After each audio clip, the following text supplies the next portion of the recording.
The sun beat down on the Coronado Amphitheater, but the heat coming off my father was worse.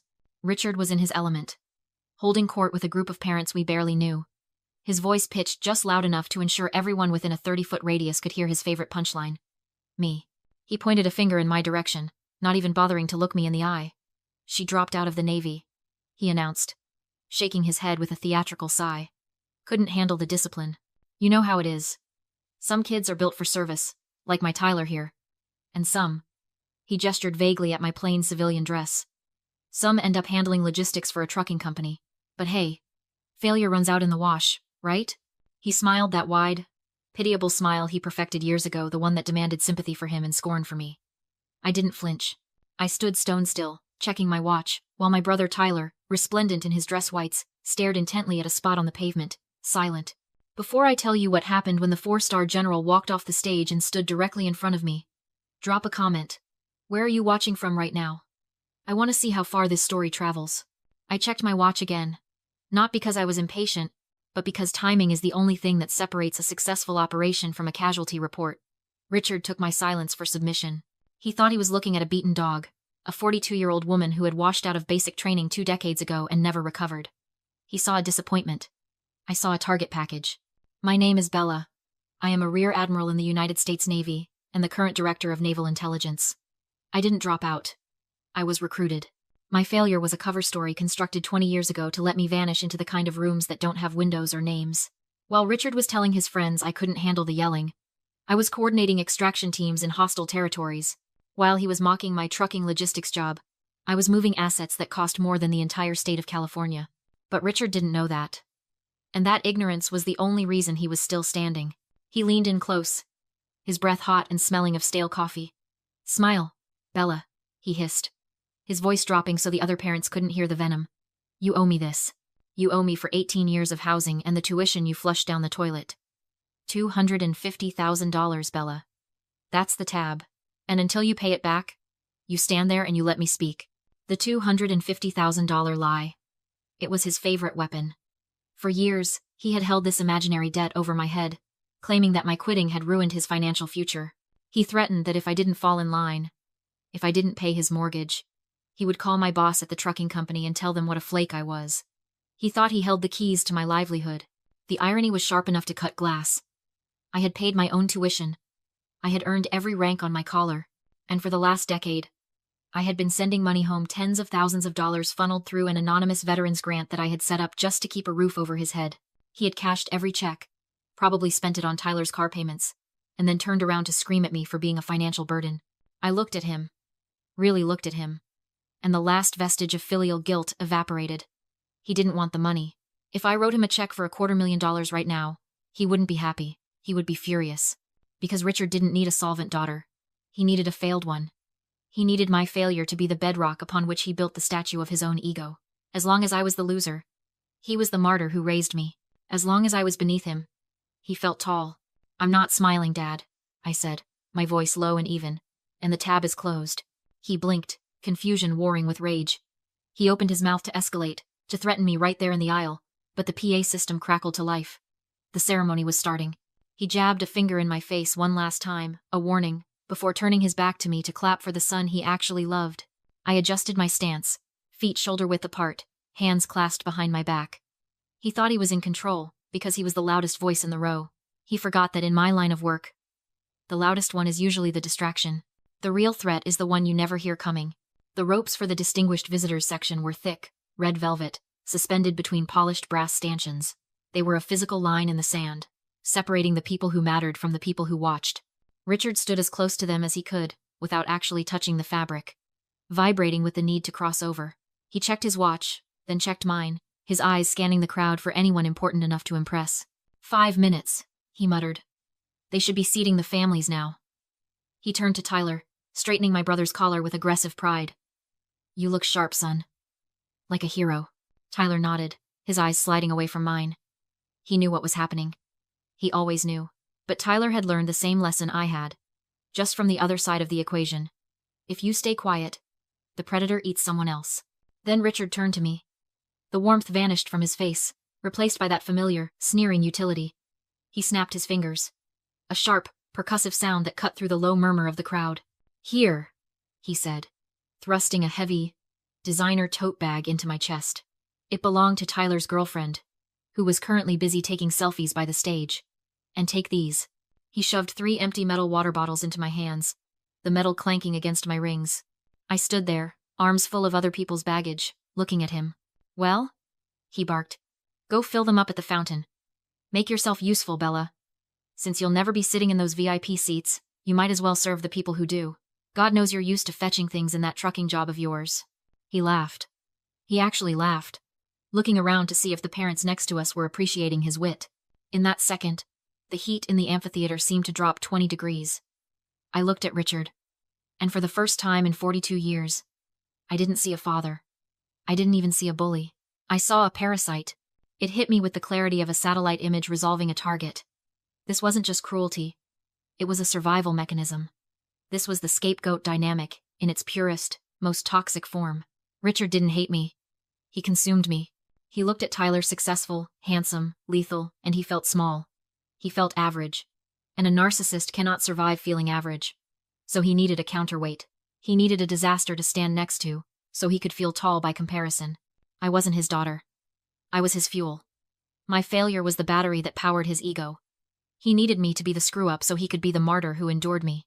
He needed me to be the water carrier so he could be the king. Every insult was just him feeding. The realization killed the last living cell of empathy I had for him.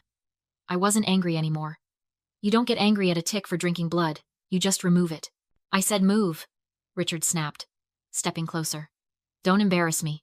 I looked at the water bottles. I looked at the heavy bag. I looked at the red velvet rope that he thought separated us. No, I said. Excuse me? His face reddened, the veins in his neck bulging. You do what I tell you. You owe me. I don't owe you a thing, I said, my voice flat and devoid of any emotion he could feed on. And I'm done carrying your baggage. I opened my hands. It wasn't a throw. It was a release. I simply stopped holding on to the things that weren't mine. The heavy tote bag hit the concrete with a dull thud. The metal water bottles clattered loudly, rolling across the pavement and coming to rest against his polished dress shoes. The sound was shocking in the pre-ceremony hush. Tyler's head snapped toward us. The girlfriend stopped taking selfies. The parents nearby went silent. Pick that up, Richard hissed, his voice shaking with a rage that bordered on panic. He was losing control of the asset. Pick it up right now, or I swear to God, Bella. Gravity, I said, stepping over the bag. It's a law of nature, Dad. Things fall when you stop holding them up. I didn't wait for his response. I turned my back on him, adjusting my blazer, and faced the stage. The PA system crackled. The band struck the first note. The operation was live. General Vance didn't walk to the podium. He occupied it. He was a 4-star general, a man whose career was written in the lines of a face that had seen things most people only watch in movies. The silence that fell over the amphitheater wasn't just respectful. It was absolute. Even the seagulls seemed to stop calling. Richard, however, was still muttering under his breath. Kicking the water bottles, I dropped back toward my feet, trying to regain some semblance of dominance in his small, angry universe. You're going to pay for this, he whispered, eyes fixed forward but venom directed sideways. Wait until we get home. Quiet, I said. I didn't look at him. My eyes were locked on Vance. The general began his speech. It was the standard address: duty, honor, the weight of the trident. He spoke of the sacrifices made in the dark so others could live in the light. His voice was gravel and authority, projecting to the back rows without effort. Then, mid-sentence, he stopped. It wasn't a pause for effect. It was a hard stop. He looked down at his notes, then looked up, scanning the crowd. His gaze swept over the front row. The senators, the admirals, the wealthy donors sitting in the cushioned VIP chairs. He didn't linger on them. His eyes moved higher, climbing the tiered seating, searching the sea of families and faces baking in the sun. He found me. He didn't smile. He didn't nod. He simply stepped away from the microphone. A ripple of confusion moved through the crowd. This wasn't in the program. Generals don't leave the podium, but Vance was walking down the steps of the stage, his boots hitting the wood with deliberate, rhythmic, heavy thuds. He bypassed the senator who half rose to shake his hand. He walked past the rope line. He started climbing the concrete stairs toward the general admission seating. The silence in the amphitheater changed texture. It went from respectful to confused, then to tense. People turned in their seats, craning their necks to see where the 4-star general was going. Richard noticed the shift. He sat up straighter, adjusting his tie. "He's coming this way," he whispered, his voice pitching up with sudden excitement. "He must know Tyler. I told you Tyler was special. He's coming to congratulate the family." He actually believed it. He preened, shooting a smug look at the family next to us, preparing his face for the honor he felt he was owed. He nudged me hard with his elbow. "Sit up straight," he hissed. "Don't embarrass your brother." Vance kept climbing. He was 20 feet away. 10. Richard stood up, his hand extended. A wide, ingratiating smile plastered on his face. "General, what an honor." Vance didn't even blink. He walked past Richard as if he were a ghost. He didn't break stride. He stopped directly in front of me. The air left the amphitheater. I stood up. I didn't stand like a tired sister or a disappointing daughter. I stood the way I had stood for 20 years in briefing rooms, from the Pentagon to the Situation Room. Shoulders back. Spine steel. Chin level. Vance looked me in the eye. The connection was instant, a shared language of clearance levels and classified wins. Then, slowly, deliberately, he raised his right hand to the brim of his cover. He held the salute. It wasn't a casual greeting. It was a formal rendering of honors. "Rear Admiral," Vance said, his voice carrying in the dead silence. "We were told you were deployed. We didn't think you'd come." I returned the salute, crisp and sharp, cutting the air. "General, it's my brother's graduation. I wouldn't miss it." The title hung in the air like a detonation. Rear Admiral. Behind Vance, down in the pit, the graduating class of SEALs, 200 of the deadliest men on the planet, saw the salute. They saw who was receiving it, and in one fluid motion, like a wave crashing backward, they stood up. They snapped to attention. They weren't saluting the general. They were saluting the Director of Naval Intelligence. I held the salute for a heartbeat longer, letting the image burn into the retinas of everyone present, before cutting it. Vance lowered his hand. "We have a seat for you, ma'am," he said, gesturing to the front row. "Next to the Secretary of Defense." I looked down. Richard was frozen. His hand was still half extended, hovering in the empty air where the general hadn't been. His mouth was open, but no sound was coming out. He looked like a man trying to solve a physics equation that proved gravity didn't exist. The water bottle he had been clutching slipped from his fingers and hit the concrete with a loud clack. I stepped out of the row. I didn't squeeze past him.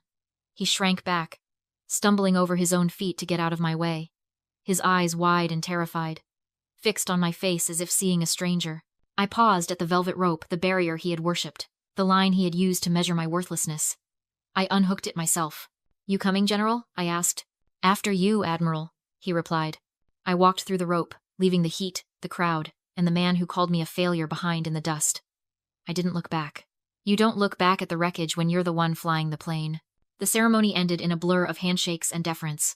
The same senators who hadn't looked twice at me an hour ago were now lining up to offer congratulations, their smiles tight with the realization that they had ignored a Director of Intelligence. I navigated the reception line with practiced efficiency, accepting the praise without letting it touch me. It wasn't for me, anyway. It was for the stars on my collar. As we reached the SUV, General Vance informed me that secure transport was waiting. 2 MPs flanked us, and for the first time, I felt the tension ease. I reached for the door, then a body slammed into the hood. It was Richard. He had forced his way through the crowd, face purple with rage, screaming that I had humiliated him. The MPs moved instantly, but he waved them off and grabbed my wrist, hard, yanking me away from the vehicle. "You're my daughter," he shouted. "You do what I say." I didn't resist. I went still. He mistook it for surrender and tightened his grip, demanding I take him inside and introduce him as the man who made me. That's when I noticed the red line painted on the asphalt, the boundary of the secure federal zone. Richard was standing fully across it. I looked at him calmly and asked if he was sure he wanted to do this here. He laughed and twisted my arm again. That was enough. I gave a single nod to the lead MP. "Get on the ground." Richard was hit from the side and slammed face first onto the pavement. His hands were zip-tied as he screamed that he was my father, that this was a family matter. General Vance asked if I was injured. I wasn't. I stepped closer so Richard could hear me. Outside the line, this would have been a minor domestic incident. Inside it, he had assaulted a rear admiral on federal property, a felony under federal law. "You crossed the line," I told him. Literally. As they took him away, he cried about loyalty and blood. I felt nothing. Tyler tried to stop me, begging me to fix this. I told him I was, by letting our father face consequences for the first time in his life. When he accused me of destroying the family, I replied, "I didn't destroy it. I just stopped holding it up." Inside the SUV, silence sealed around me. I blocked their numbers, deleted the contacts. For years, I fought 2 wars, one for my country, one against my own family. That day, I ended one of them. Sometimes strength isn't forgiveness. Sometimes it's stepping aside and letting consequences do their work.